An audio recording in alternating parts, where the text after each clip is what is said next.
Salut peuple de Dieu, j'espère que vous allez tous très bien. Je vous souhaite la bienvenue sur notre plateforme de la bonne nouvelle. Et aujourd'hui, j'aimerais m'entretenir avec vous sur un message que le Seigneur m'a mis à cœur et je crois que le Seigneur va utiliser cette vidéo pour vous bénir. Alors, je vais vous raconter une petite histoire qui relate l'histoire de deux hommes qui étaient en train de voyager. Sur le chemin, ces hommes étaient en train de discuter sur un fait qui vient de se passer. Et après quelques temps, un homme s'est ajouté à eux pour discuter justement de ce qu'ils étaient en train de parler. Et ces deux hommes n'ont pas reconnu qui était en face d'eux. Je me dis que sûrement c'était parce que, vous voyez, généralement quand on voyage, il est facile de rencontrer des gens.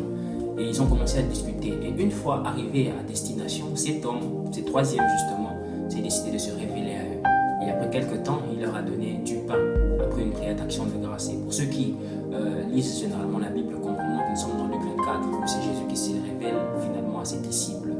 Et après avoir mangé, ces hommes justement ont compris que c'était Jésus qui était en face d'eux. Et ceci m'a amené à une conclusion pour dire que Jésus nous ne pouvons pas comprendre qui est Jésus si lui-même ne se décide pas de se révéler à nous. Nous ne pouvons pas comprendre la parole de Dieu si elle-même ne se décide pas de se révéler à nous. Et peut-être que tu te dis, bon voilà, aujourd'hui Jésus n'est pas là, Jésus n'est pas présent physiquement avec nous. Qui va nous aider à connaître Christ? J'aimerais te dire, la bonne nouvelle, c'est que le Saint-Esprit est présent. Le Saint-Esprit est là pour nous apprendre qui est Jésus. Le Saint-Esprit est là pour nous aider à comprendre la parole de Dieu. Seulement, nous devons trouver du temps.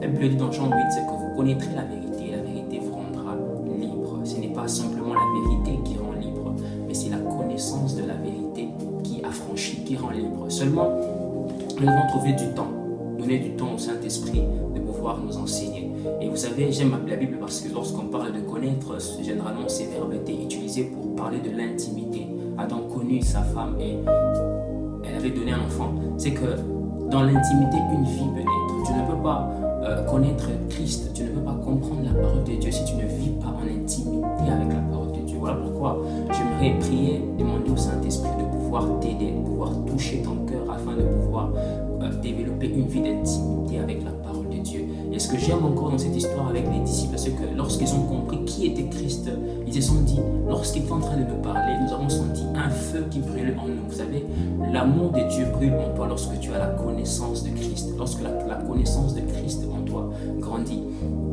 Et j'aimerais peut-être en train de finir pour dire que tu es candidat au baptême du Saint-Esprit parce que les disciples, avant la Pentecôte, ont d'abord compris, ont grandi dans la connaissance de la parole de Dieu. Parce que lorsque vous lisez, vous comprenez que Christ a pris le temps de pouvoir les expliquer, de les enseigner la parole de Dieu afin de pouvoir préparer le chemin, préparer justement les disciples à pouvoir recevoir le baptême du Saint-Esprit. Nous sommes dans une période où le Saint-Esprit doit venir sur nous, le Saint-Esprit doit être déversé sur nous sans mesure. Mais seulement une chose doit précéder cet événement, la connaissance de la parole de Dieu. Voilà pourquoi je prie que le Seigneur te baptise, que le Seigneur fasse de toi un homme, une femme qui aime la parole de Dieu, qui grandit dans l'intimité de la connaissance de la parole de Dieu. Parce que lorsque tu grandis dans la connaissance de la parole de Dieu, le baptême du Saint-Esprit ne va pas passer à côté de ta vie. Vous savez, généralement, c'est que lorsque nous connaissons la parole de Dieu, même lorsque nous traversons des moments difficiles, il est possible pour nous de pouvoir garder l'espérance. Il est possible pour nous de pouvoir nous rappeler ce que Dieu nous a dit lorsqu'il faisait encore jour, lorsqu'il y avait encore la lumière, pour que même dans les ténèbres, nous puissions trouver de quoi tenir ferme. Et je ne sais pas, peut-être que tu traverses des moments difficiles. J'aimerais juste te dire, c'est que prends le temps à pouvoir donner au Saint-Esprit de t'enseigner, de pouvoir lire la parole de Dieu quotidiennement dans ta vie. Et je crois que le Seigneur va se révéler à toi. Le Seigneur va permettre à ce que le Saint-Esprit t'enseigne ce que tu dois connaître afin que lorsque le temps viendra pour toi d'être baptisé du Saint-Esprit, que tu ne puisses pas manquer d'être baptisé. Alors je prie que le Seigneur te bénisse et que je prie que le Seigneur utilise cette vidéo comme un point de contact afin que ta vie soit remplie de Saint-Esprit. Alors que le Seigneur vous bénisse. Nous nous retrouvons à très